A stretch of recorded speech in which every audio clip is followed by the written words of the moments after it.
अस्सलाम वालेकुम फ्रेंड्स, आज हम डिस्कस करेंगे थीम्स को। वेटिंग फॉर गाडो के अंदर कौन कौन से थीम्स हमें मिलते हैं। तो और इसके साथ हम एब्सर्डिज़म जो एक थ्योरी है जो कि मॉडर्न एज में सामने आई है उसको भी हम डिस्कस करेंगे। तो सबसे पहले हम थीम्स को डिस्कस कर लेते हैं। तो सबसे पहला थीम जो है वो है hopeless destiny of human race, कि हम सारे जितने भी ज़िंदगी गुजार रहे हैं इस दुनिया के अंदर, हमारी जो मंज़िल है, हम अपनी मंज़िल के बारे में बहुत ज़्यादा मायूस हो चुके हैं। क्या हमारी कोई मंज़िल है भी सही या नहीं, या फिर हम व्लादिमीर और एस्ट्रेजन की तरह बिल्कुल एक मायूसी की और एक बेउम्मीद किस्म की ज़िंदगी गुजार रहे हैं और हमारी ज़िंदगी का कोई मकसद ही नहीं है। सबसे पहला थीम तो ये है कि क्या वाकई में हमारी कोई डेस्टिनी है भी सही या नहीं, या हम बग़ैर एक होपलेस तरीके की एक ज़िंदगी गुजार रहे हैं और इस उम्मीद में हैं कि शायद ही हमारा जो सफ़र है, हमारी जो मंज़िल है वो हमारे करीब आ जाए। दूसरा जो थीम है वो ये है कि क्या हम वाकई में सही जगह पर वेट कर रहे हैं, या जिस तरीके से इस व्लादिमीर और स्ट्रेजन बार बार ये सवाल करते थे कि क्या ये वाकई में करेक्ट स्पॉट है जहाँ पर गार्डो आएगा हमसे मिलने के लिए, क्या ये सही दिन भी है या नहीं।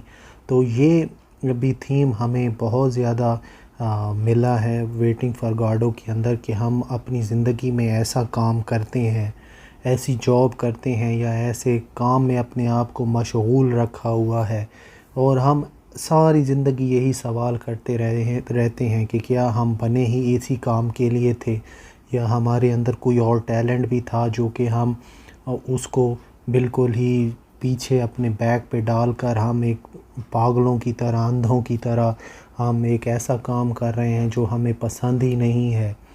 तो यहाँ पर भी वेटिंग का यही मतलब है कि क्या हम जो ज़िंदगी में काम कर रहे हैं, क्या वो सही काम भी है हमारे लिए या नहीं। जिस तरीके से वो बार बार एक ही सवाल कर रहे थे इस पूरे प्ले के अंदर कि क्या ये वाकई में सही जगह है या नहीं हमारे इंतज़ार करने की, तो वो एक मैसेज हमें भी दिया जा रहा है, और वो मैसेज यही है कि हम सारी ज़िंदगी तो एक काम करने में गुजार देते हैं। क्या हम बने ही उसी काम के लिए थे, या हमने रियल टैलेंट अपना छोड़कर वैसे ही अपनी ज़िंदगी को एक बेकार तरीके से एक ऐसे काम में लगा रहे हैं जो हमारा है ही नहीं। तीसरा जो थीम है वो है एब्सर्डिज़म का। एब्सर्डिज़म का ये मतलब है कि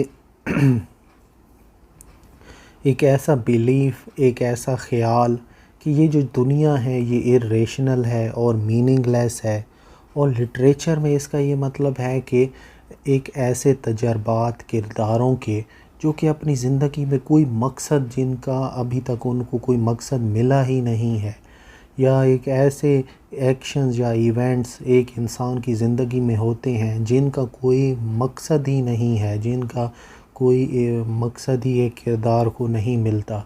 इंसान जो हैं वो वैल्यू और अपनी ज़िंदगी में मानी ढूंढने में नाकाम ही अक्सर पाए जाते हैं। साथ में हमें एक फ्रेंडशिप का भी थीम मिलता है कि हम हमेशा अपने एक ऐसे दोस्त पर ही रिलाय कर रहे होते हैं जो कि हमें हमारे साथ चलेगा। हम इस बात से भी डर रहे होते हैं कि हम अकेला सफ़र करने से भी डर रहे होते हैं। जिस तरीके से व्लादिमीर और स्ट्रेजन एक दूसरे पर ही डिपेंड कर रहे थे कि हम जहाँ भी जाएंगे एक साथ ही जाएंगे, तो वो जो इंडिविजुअल एफ़र्ट है वो बिल्कुल ही मिनिमाइज़ हो गई है। तो ये एक मैसेज, ये भी हमें थीम ये भी मिलता है कि हमें इंडिविजुअल एफ़र्ट पर भी यकीन रखना चाहिए। साथ में ह्यूमन बीइंग्स जो हैं, इंसान जो हैं, वो हमेशा इल्यूजन पर, फ़रेब पर ही इन्हिसार करते हैं। कोई बंदा भी ऐसा नहीं है जो आए और हमारे मसलों को हल करे। हमेशा हम दूसरों की तरफ ही देखते रहते हैं कि कोई दूसरा इंसान ही आएगा और वही हमारे ज़िंदगी के सारे मसलों को ठीक कर देगा। हम खुद उठकर अपनी ज़िंदगी के मसाइल को हल करने के लिए बिल्कुल ही कासिर हैं। तो ये थीम भी है कि हम दूसरों पर इन्हिसार ना करें। अगर कोई प्रॉब्लम हमें फेस आ भी रहे हैं तो हमें ख़ुद उनको सॉल्व करना चाहिए।